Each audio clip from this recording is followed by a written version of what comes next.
This video is mostly going to be for Arknights players because I don't expect Destiny 2 to get much. So, as an intro to the world of Destiny, the universe of Destiny takes place in an alternate timeline when the Traveler, a big orb thing, went to Earth, and then it sped our progression, it pushed us into the Golden Age, and then we became Guardians to fight for it against the darkness. The story of Destiny is basically the story of the universal fight between light and darkness. It is between a circle and a triangle. That's basically the gist of it. It's kind of like Star Wars, in which there are good guys and there are bad guys, and sometimes, maybe the good guys don't seem so good nowadays. People are losing trust in the Traveler. The Traveler used to be our benevolent, god-like entity, but nowadays it's more like, the big ball is kinda sussy right now.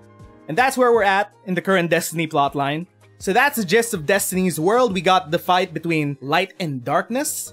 Destiny is a very, very expansive universe. It's got a lot of bombastic, blockbuster feel to its main story, but it also has a lot of personal, very grounded stories hidden in its grimoire cards. It's basically the lore cards in Destiny, and that's where the side stories go. Destiny has a ton of side stories about all types of different Guardians, and I think we should also start with there. What the hell are Guardians? Guardians are basically the servants of the Traveler. The Traveler is the entity of the light. They are the protectors of the Traveler. They are the stewards of the light. They protect us from all the baddies that want to destroy the universe, the forces of darkness.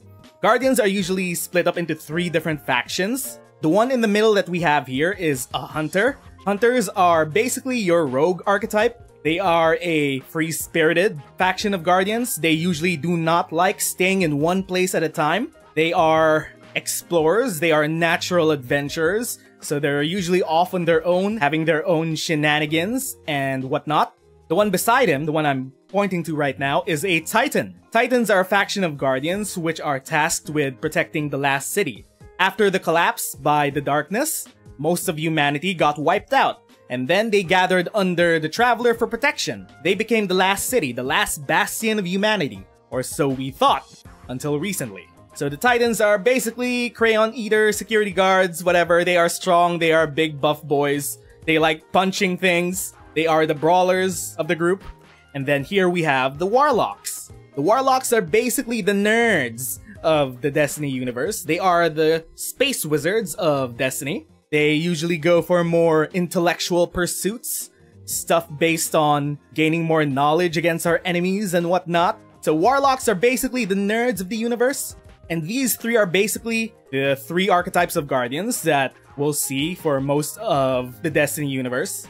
And it's gonna be important because my prediction is that we're gonna have, at minimum and at most, 3 skins of 1 Titan, 1 Hunter, and 1 Warlock for the upcoming Destiny event, because it is going to be a missed opportunity if they don't.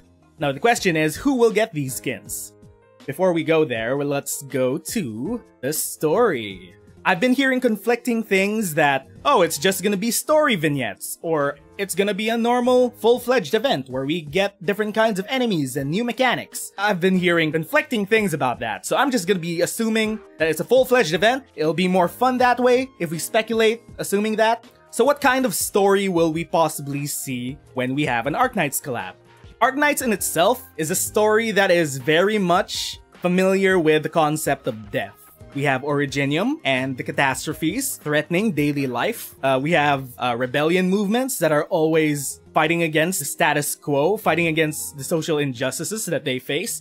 So death is a very common theme in Arknights. And death is also a very common theme in Destiny, because the main defining aspect of what makes a Guardian isn't that they have the power of the light. Because no, they can have the power of the darkness too. That's not their defining factor. Their defining factor is that they can die and they could be revived. They are basically space zombies. Guardians are practically immortal in that when they die, they could get revived by their ghost and they could come back alive. To become a Guardian, one first has to die and then a ghost has to choose them to bear the light. And then when they first get revived, they lose all the memories of their past life. They're born again. So Destiny has a lot of stories involving Guardians that have died and become reborn as new people. Uldren Sov killed Cade, one of the fan favorite characters of Destiny. And then he got brought back to life as a guardian, and he's had this whole story arc for the past few years of him as a new person, as the Crow, learning to become a guardian, learning to slowly become accepted within the guardian ranks, because in his past life, he killed someone very beloved. And for the past few years, he's had a very good story arc of becoming his own person, becoming his own guardian. Death is very much an integral part of Destiny. And I think death should be the core theme when they're gonna do the collab.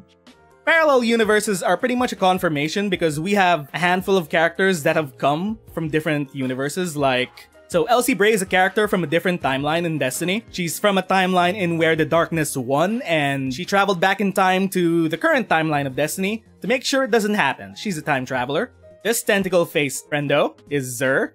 He hangs around and gives us loot, but also he's a multiversal being that works for the Nine. The Nine are basically a mysterious entity that overwatches the universe. Zer knows about the multiverse. He's traveled around. So if we're gonna say that Arknights is a different universe that a Guardian can fall into, it's very much possible within the lore of Destiny.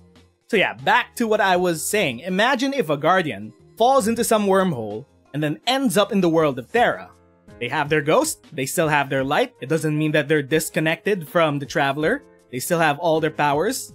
But they're one of the only people on Terra that is practically immortal and can give us a very grounded, down-to-earth story about what it's like being immortal in a world that's so very familiar with death. Because the world of Arknights is very unforgiving. Lots of people die every day due to injustices or either just dying to oripathy. So Kelsey is one of the only people that we know in Arknights that is immortal. Immortal in that she could still die, but she can come back to life. She's been around for a very long time. But the problem with Kelsey's character is that she's a main character and that they can't go too deep into her without exploring the ramifications of what all that means. Like, she's a Pandora's box of exposition and lore. But the problem is, she has too much going on around her and that they can't really tackle her immortality in a more grounded fashion. It's always gotta be within the main story, it's gotta explain the world of Arknights and all that. The Deathless Black Snake is basically an entity which has survived all throughout Terra. It is an entity that possesses people and it fragments itself, and that's how it makes sure that it could stay immortal for a very long time. Anything they try to tackle with him has to involve the ancient secrets of Terra. It is way too much to tackle. It's a Pandora's box, just like Kelsey. So, the best character to actually give us that grounded story about death, immortality, would be a Guardian. The best candidate to give us that kind of story, because Guardians are just people. They're not gods. They are god killers. Some of them are so strong that they could kill space gods. But Guardians are just people. People that just got revived by a ghost, they became new people, and now they have space magic, and they're immortal. So imagine this. A Guardian falls into some multiversal wormhole. They land in Terra, and then, what if they get infected with oripathy? Because Guardians themselves, they're practically immortal. They are not invincible. They could still die. In fact, Guardians die a lot. They die a lot in PvP in the Crucible, and then they just get revived. It's a lot tougher compared to a normal person, but you could still kill a Guardian with like a headshot or something like that. So they're not invincible, but they are immortal. They will come back from the dead, but they can still die. So, what kind of story can we get from them? What if a Guardian gets infected with oripathy? What if oripathy isn't affected by the normal Guardian healing? Maybe the Guardian has to live through a couple months of living with a terminal illness. He could also be exposed to other infected, but other infected don't have the same kind of immortality that a Guardian does. So how do we tackle that kind of story where one person has a terminal illness, but they know they won't permanently die, and then they have to talk to people that will eventually have to meet their fate? I think that's a very, very complex premise to think about. So we could tackle things like the meaning of life, how we find meaning in a very short one, a one that has been unjustly cut short. So that's one kind of story I would like to see from the Arknights collab. Of course, we could have a big bombastic adventure, like what I assume for the Monster Hunter collab. We could be fighting something akin to Rathalos. We could bring Destiny villains into it, but what kind of enemies would they be?